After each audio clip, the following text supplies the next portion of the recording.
Hi, I'm Rick Scarborough. This is Recover America. That's what we are about, and that's what we do. Our website is recoveramerica.com. I hope you'll visit there.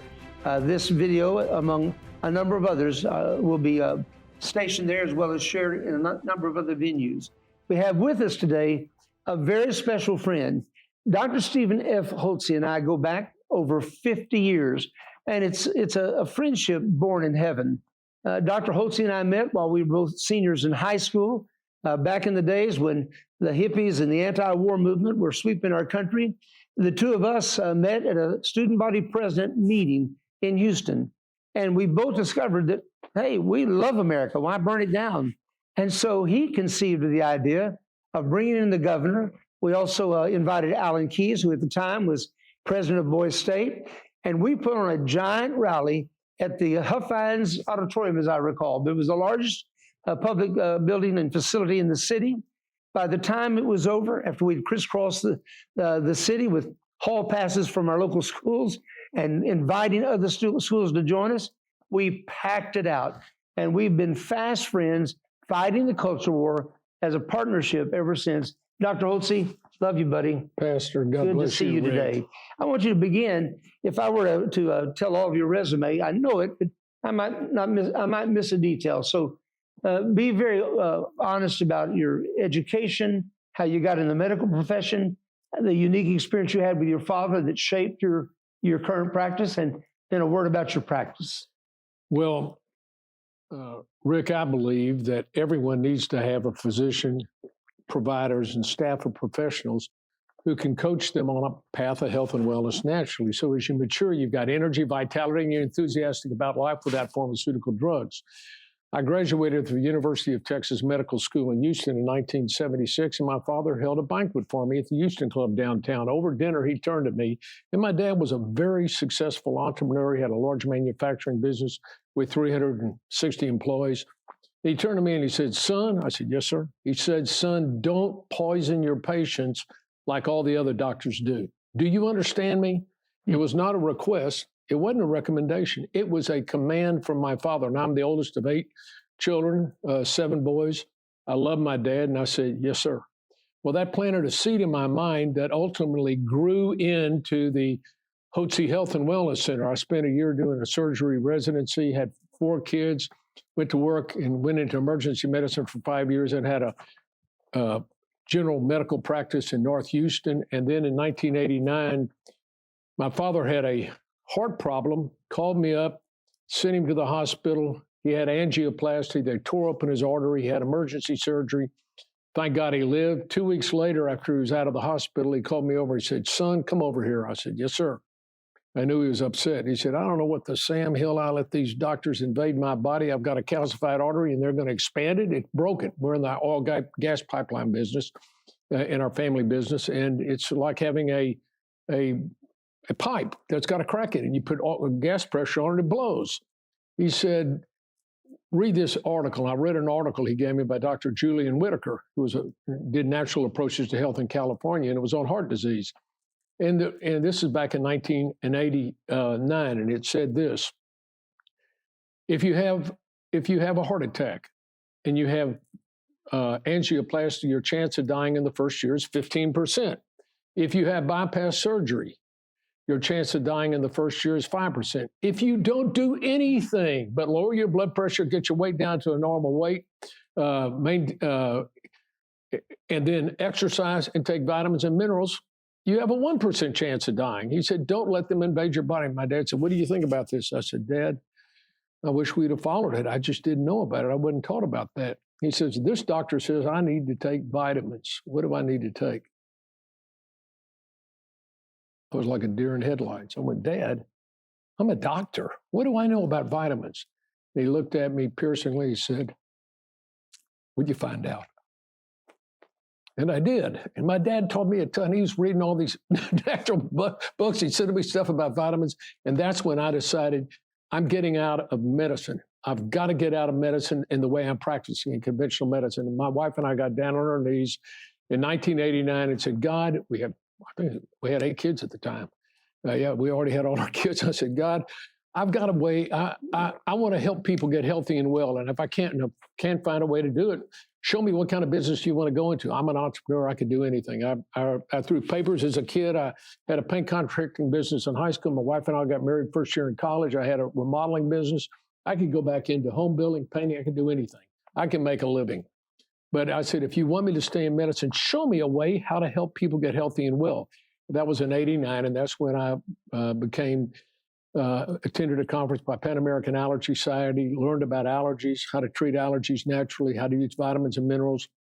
Subsequently, how to treat with natural thyroid hormone replacement, female and male hormone replacement, treat for adrenal fatigue and vitamin and mineral supplementation, as well as a good exercise program. And that's our 8-point treatment regimen that we use at the Hotze Health and Wellness Center to partner with our guests. We call our patients guests, Rick. We don't. And how many do you have? We have somewhere between 5,000 and 6,000 active guests. And Very successful practice. We've seen over 33,000 in the last 33 years. We got 70 on staff, and we have a health and wellness center. We have a vitamin store, independent enterprise there, and a compounding pharmacy that compounds natural hormones. So our goal is to get our patients on a path of health and wellness naturally. But we don't do the work. We're coaches. They're the health athlete. You as our guest, you're the health athlete. You're in the health Olympics, whether you want to be or not. You're either going to win a gold medal or silver or bronze or also ran, or you're going to quit.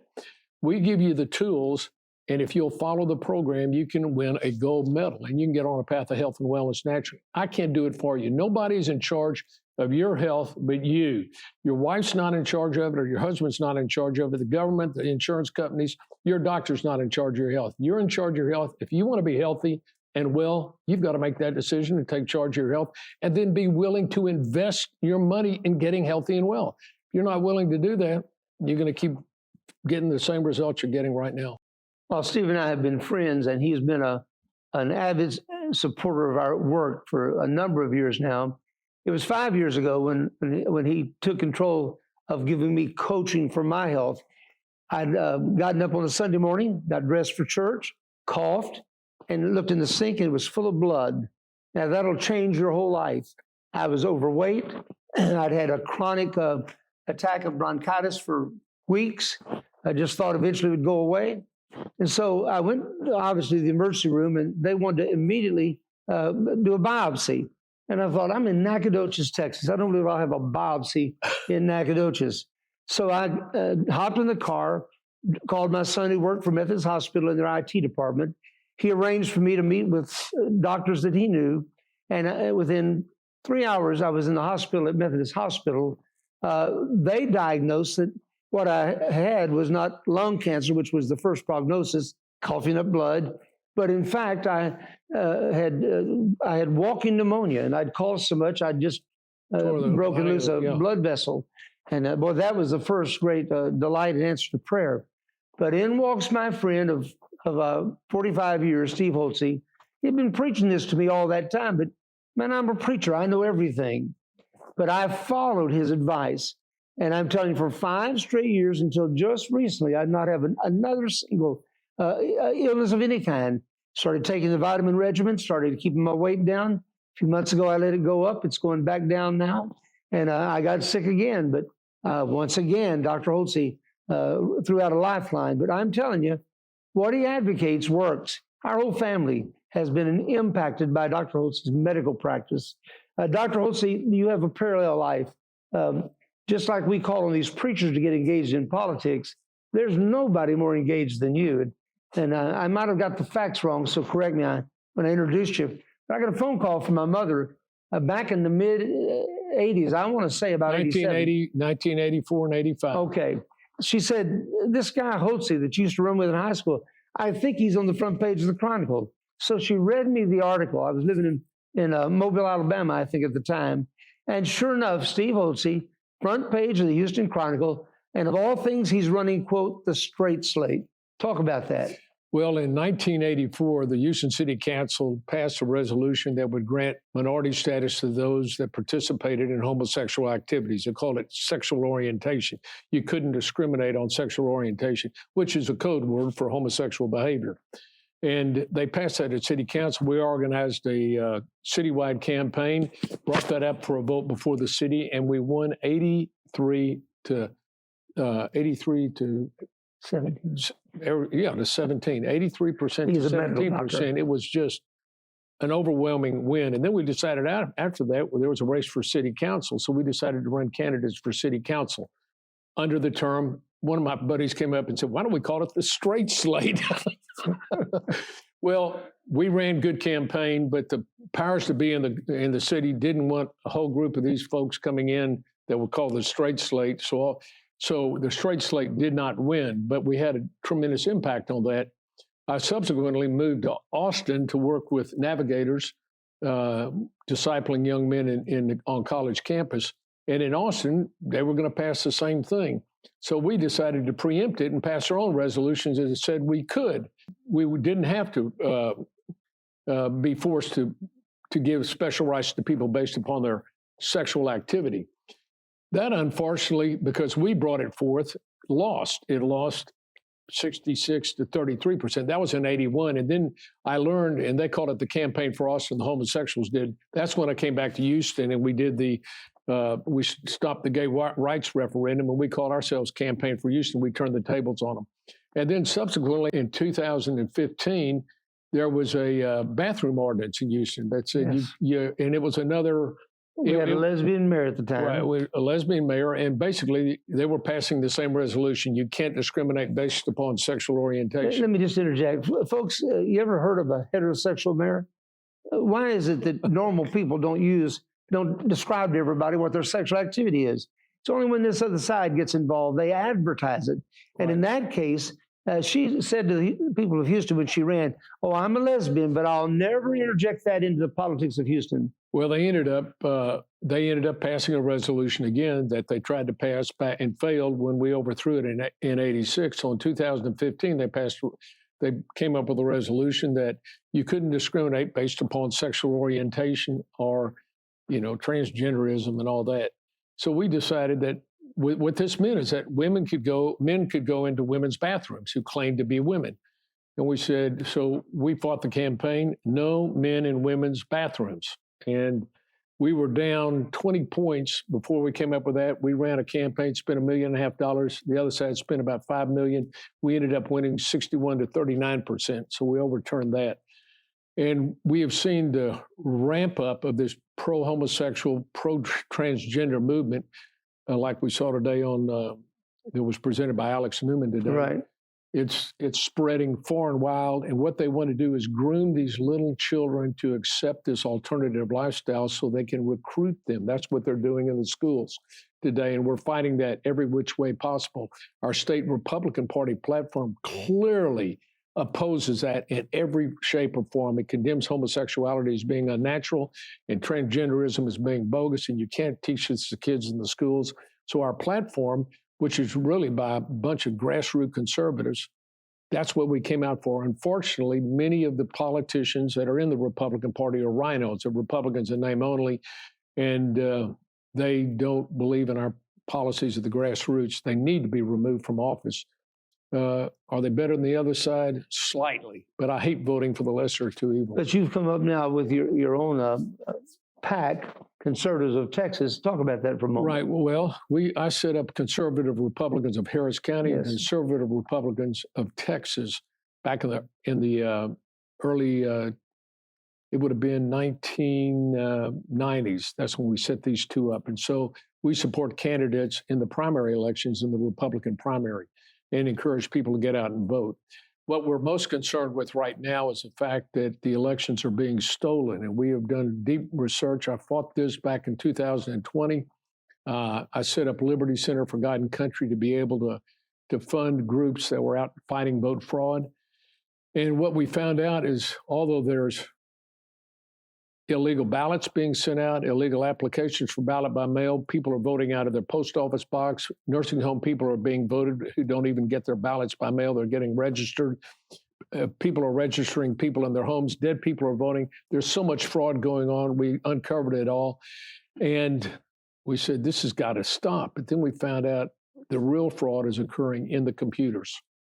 And what they do is the people that control the computers control the outcome of the elections. So I've done deep dive on this with Russ Ramsland of ASOG. And this man has invested a ton of his own money. He won't tell anybody how much. But this guy is committed. He's committed personally, financially. He's one of the most generous men I've ever known. But it is important, and he needs to be joined by others out there who want to save our country, because one man can't do that. It's got to be a team effort. Well, I have a great team, and you're on that team too, Rick, of people that are working in the Harris County area. We know as Harris County goes, so goes Texas. As Texas so goes America. So we're committed to doing our best to stop vote fraud in Harris County. And we know it's going to be getting control of the computers, preventing them from stacking the ballots in there. But we're holding a conference coming up on September 17th. Rick's going to be speaking at it, as well as Rick Green of Wall Builders, Janet Porter. Yeah, Janet Porter, Faith to Action, Doug Giles of Liberty Church in Austin, and several others are going to be speaking at this conference on September 17th, Saturday, September 17th, 1 to 5 at Glorious Way Church. And you can go, if you're interested in attending, it's called Christian Patriots Rally for Freedom. And it's going to be from 1 to 5, and it will be at Glorious Way Church. And there's a $10 charge on it to help defray the cost, which doesn't defray the cost really, but it's a way to make sure people are having investment coming in. You can register by going to CPRfreedom.com. CPR, like you're doing CPR on a heart patient. That's right. Well, we're doing CPR on the country. You know the country's flatlining right now, so we're holding a CPR rally, Christian Patriot Rally for Freedom. So go to CPRfreedom.com, and you can register there online. Steve, I know you're a busy man, and I don't want to keep you much longer. You spoke today. We had a gathering of about 200 people, but 100 pastors, and he gave some information on the COVID, as he calls it, pandemic, exposed a lot of things that are just terrifying. We're going to put his remarks on our website at recoveramerica.com. I urge you to watch his entire presentation as he gets into a lot of the mind control things. They're not being talked about but a few pastors and a few medical professionals. This man has 24/7 security now, because he's speaking the truth to power. And he deserves and needs our prayers. His organizations need your support. But if you'll watch our website within the next week or so, you'll see that message. And I'm going to hold my family accountable for watching every word of it, because I learned things today, and I hang around with this guy. He's got the facts, and it's undeniable. He goes to the original sources. And a lot of things that some of the pastors left saying, man, this can't be, but it is. So I urge you to take advantage of that. Dr. Hotze, I love you like a brother. And in fact, more than an earthly brother. It's a God bless you, Rick. I appreciate your stand and your leadership. Rick's been a godly leader and an example to me, and I'm following in your train, sir. I appreciate your strong stand for Christ and for encouraging Christians to invade every area of life, not just individual life, family life, not just church life, but the corporations and in civil government, to invade life and to impress upon them the Word of God, so that we would follow God's Word and that God would bless us. You've been watching Recover America. Our website is recoveramerica.com. My name is Rick Scarborough, and we're all about recovering that which has been lost. Recover America. God bless you. You can watch this online, share it with others. Let's get the word out. Thank you. Thank you so much.